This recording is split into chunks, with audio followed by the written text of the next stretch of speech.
jump in here. It's Adams on behalf of Apex Trader Funding, and I am here with George today. George, how you doing this afternoon? Doing great. I appreciate you taking some time to be with us today. And obviously, the reason that you're here is we've obviously done quite a few of these at this point, is that you are yet another one of Apex Trader Funding's funded traders who has received your payouts or your initial payout. Is this your first payout, or have you had any prior to this one? That was my first payout with Apex ever. Gotcha. Okay, well, congratulations. That's definitely where everybody wants to get to, which is why we get to have these conversations. So definitely appreciate that. So what I'd like to do, George, obviously there's a little bit of a background there, as you specified. This is your first payout with Apex Trader Funding. So taking a few steps back here, how long have you actually been trading? I would say I started about 2 years ago. Probably a similar story to a lot of people. Equities, things like that. Found out, how much I didn't like PDT. Found out some other things. So took some courses, talked to some people, got pulled into options, and then eventually just stopped for a while. And then started up again, I'd say, November, December last year. That's when kind of met people who were doing futures. I don't know if they became just the hot topic or how it eventually got to my ears. But started doing futures end of December. Somebody said, "Hey, Apex is running this crazy sale. I think you guys were doing 80% at the time, and then like for Christmas you did 90%, and that just blew my mind." So yeah, I traded the evals. Tried to learn, how to do that. Had some guys I had traded with equities and things before. One of them was like reaching out and branching off into futures. The non PDT rule about futures is amazing. I was looking to save a lot of money to not have PDT before I could go back to trading, and then futures is like, oh well, you don't need to do that. Right. So yeah, so it was ups and downs. A lot of learning over the past what are we 4 months now? Right. But yeah. So that's about how long you've been working with Apex, specifically about 4 months or so? Yeah, So, since mid-December. Since mid-December, so right before the 90%. That was pretty intense. So now, is that about the time frame that you transitioned into futures, or were you kind of already working on futures at that point? I was doing futures a little bit before I started with Apex. Gotcha. But the issue with that, of course, is if you're not with a prop firm, you also still need to have your own money somewhere for that. So I'd saved up a little, but I hadn't made any real progress. Gotcha. I think I'd gotten one with a very low cost broker, but I didn't really go anywhere with it. Okay. Yeah. Now, without necessarily mentioning any names, obviously you've kind of alluded to the fact that you've worked with a different, funding company or prop firm. What were you working with futures in that scenario, or was that prior to working in futures? So actually, Apex was my first. I might have stated that wrong. So Apex was the first futures company, prop company I worked with. I like to diversify generally. So like once I'm doing well and learning, and I can say, okay, I can pretty consistently pass an eval. I can keep a PA for more than a month. Right. Then I'll look to different companies, and I'll be like, okay, well, I've got my 20 Apex PAs. Let's go grab one over here. Let's go grab one over here, and that's it's certainly nothing against Apex. You guys are amazing. I love the payout structure. I love I think you guys are the best in the biz right now as far as what you offer and the terms under which you perform. So just taking on that the comment you said that you do feel like Apex Trader Funding is the best in the business right now. What are the key factors that really make that the case for you? So I like the 7-day eval passing.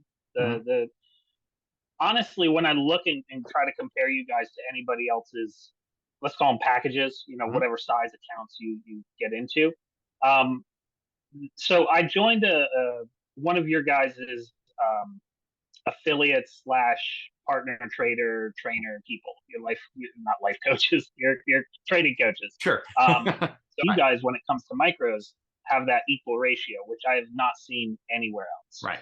Um, so I'll be like, oh, I'll go get their 50K package over here, and it's like, oh yeah, you can trade 20 micros on the 50K. Like that's so small. It just Right. feels small because while you don't need to be heavy, it's nice to have that as well. Sure. Sure. Well, and that's a lot of I think where we start to see a lot of the fan base is really in the flexibility. Um, Everybody's going to make their own decisions as far as what works best for them, as long as that option's available. Having more options available just means more opportunity for each person to kind of just trade their own way. So now, at this point, you mentioned, of course, scaling up to 20 accounts. As we know, Apex Max is out at 20 accounts.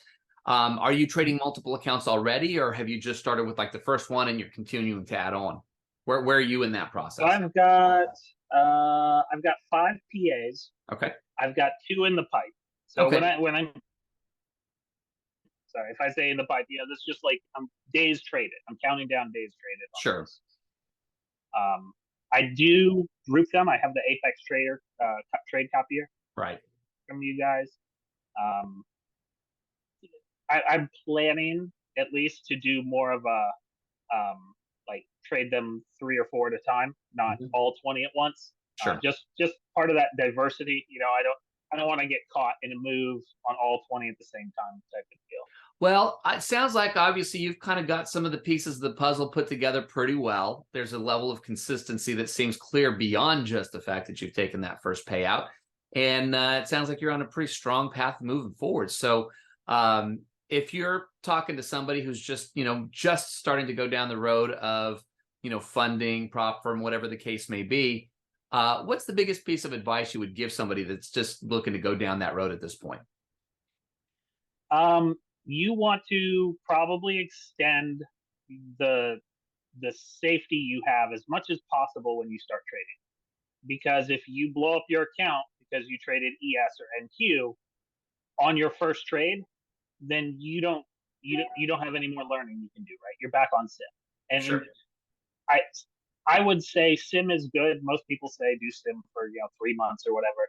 And I'm personally just like, if I don't have skin in the game, it doesn't stick. So I like to go in with the eval. It's nice that it's I've got them on $36. I can spend you know what's that, like 2 Netflix subscriptions? Right. It's not a big deal. Sure. Um, so I would say get your eval. Personally, I'm a much more visual learner when it Sure. comes to, like, I want to see people taking trades. I want to see what I want them to explain to me why they took it at that point. Right. That's how I learned. I would always say start with micros. You mess up on a micro, you lose 10 ticks, you're down like $12. Right. You lose that on ES or something, you're down $100. Right. So start with micros, find a group, a community that you can learn from, that isn't just like, well, don't be poor or something like that. Find a good group of people who actually care. You're probably, like everything, you got to pay a little bit to get into stuff like that. You got to pay to Sure. get courses. You got to pay to be part of things. Right. But micros, stay small. Start with one contract. There's no reason to go heavy. If you can do, if you can get $10 out of a trade on MES or NQ, MES or MNQ, you're doing great. If you can do that 10 times, you made $100. Like, there's no reason to be like, oh, I have to make 1,000 a day. I have to make 1,500. 6 months from now, maybe you'll be looking at that and you'll be like, yeah, now I can take an ES. Now I can take an MNQ. Maybe I've got some buffer in my PA Mhm. and my strategy works and I don't have to worry about, I'm going to cut a $300 loss. I'm going to take a $600 profit. Whatever you're doing, that's down the road. Start small, start with the micros, find a good group to help you learn. Um, and, and I mean, I would say don't give up. right? That's kind of the, oh, I get in, I burn myself on my first account. You may lose, 3 out of 10 trades, but if you're winning 7 out of 10 trades, you should be profitable. Right. Right. Slow and steady wins the race. Focus, clarity, and I particularly like start small. Awesome. Well, George, I appreciate your time today. Thank you so very much.